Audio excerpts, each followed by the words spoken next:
ዩኒቨርሲቲ ተማሪዎች 3ኛ ዓመት ሲጨርሱ 4ኛ ዓመት ከመግባታቸው በፊት ለአንድ ዓመት ይሄ በነፃ ያስተማራቸውን ማህበረሰብ ለማገልገል ራሳቸውም ተግባራዊ ትምህርት እንዲያገኙ በየክልሉ ሄደው በየሙያቸው ይሰሩ ነበር ለአንድ ዓመት።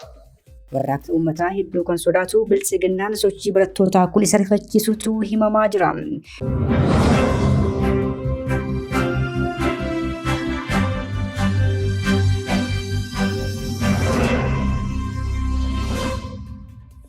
Oduu ammee barattoonni hiriira mormii finiinsanii itti fufan. Guyyaa kaleessaatii kaasee hiriirri mormii jabaan yuunivarsiitii kutaalee Impaayiritti addatti ammoo Oromiyaa keessatti finiinee geggeeffamaa jira. Guyyaa kaleessaa barattoonni yuunivarsiitii akka Salaalee, Jimmaa, Wallaggaa, Arsii, Dirree Dhawaa, Amboo, Diillaa, Hawaasaa fi kanneen kana fakkaatan hiriira geggeessaa oolan. Barattoonni kunneen seenaa Itoophiyaa keessatti imaammata barnoota dadhabaa akkasii arginee hin beeknu jechuun riifoormii ministeerri barnootaa tibbana baasee balaaleffataniiru. Biyyoonni guddatan PhD ol adeemtota waggaa 18f kennaa wayitaa jiranitti nuyi Itoophiyaa keessatti digirii tokko argachuuf waggaa 30 barachuu hin qabnu jedhaniiru. Adeemsi baruu fi barsiisuu Impaayera Itoophiyaa erga Biraanuu Naggaa ministeera barnootaa ta'ee hedduu jijjiiramuun barataa, barsiisaa, maatii barattootaa fi seektara barnootaa quucarsaa jiraachuu irra deddeebiidhaan gabaafamaa ture.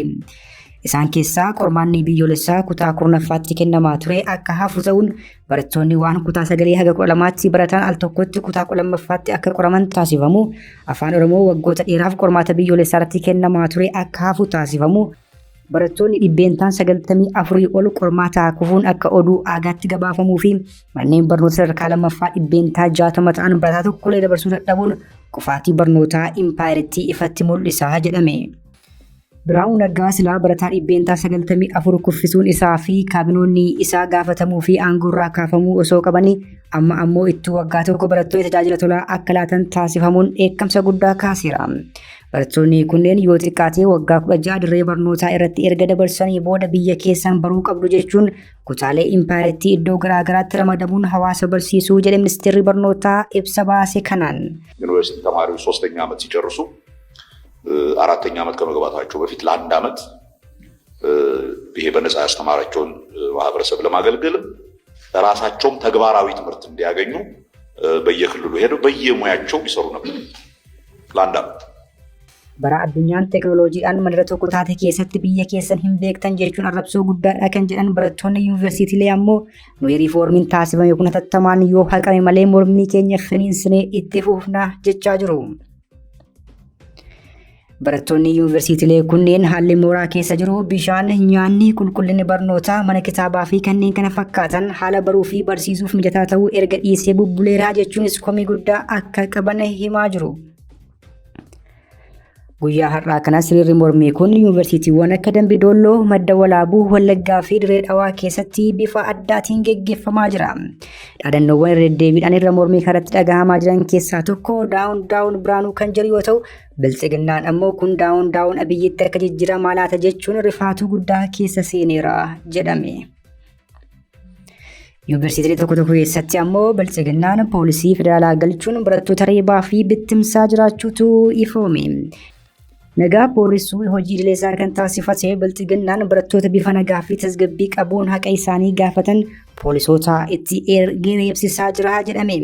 Suur-sagaleen nu qaqqabes kanuma mirkaneessa. Qeerroo isin iskiriinii irratti argaa jirtan kun yuunivarsiitii Madda Walaabuutti barataa muummee afaan Ingilizii yoo ta'u guyyaa har'aa reebicha poolisii federaalaan hedduu miidhamee akka jirutu dhagahame. Tumsaa Amiin kan jedhamu dargaggeessi kun gaaffii mirgaa qofa waan gaafateef reebichi ulfaataan irratti raawwatamu hiriyoonni isaa himaniiru. Kana malees qaamoleen nageenyaa biltsiginnaa kunneen mooraa yuunivarsiitii hunda keessa tamsa'uun barataa 2-3 ta'ee deemu yookiin dhaabbatu hunda dhaadannoo dhageessisuuf jechuun reebaa fi bittimsaa jiru jechuun maddeen yuunivarsiitiilee keessaa himaniiru.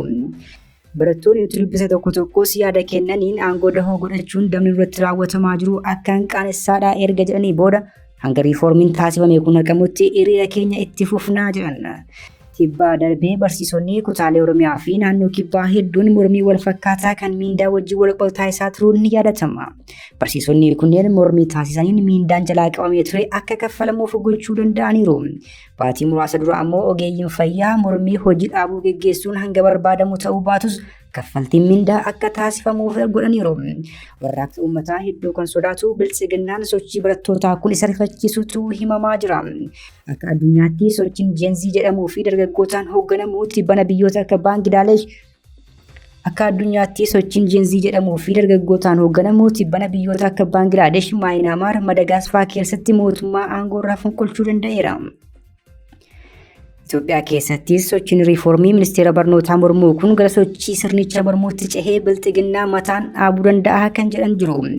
Waan jiru hatattamaan hordofnee kan isin biraan geenyu ta'a jechaa odeeffannoon ammee qopheeffannee kan gaammaatti hordoftan ture nagaatti.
Zora.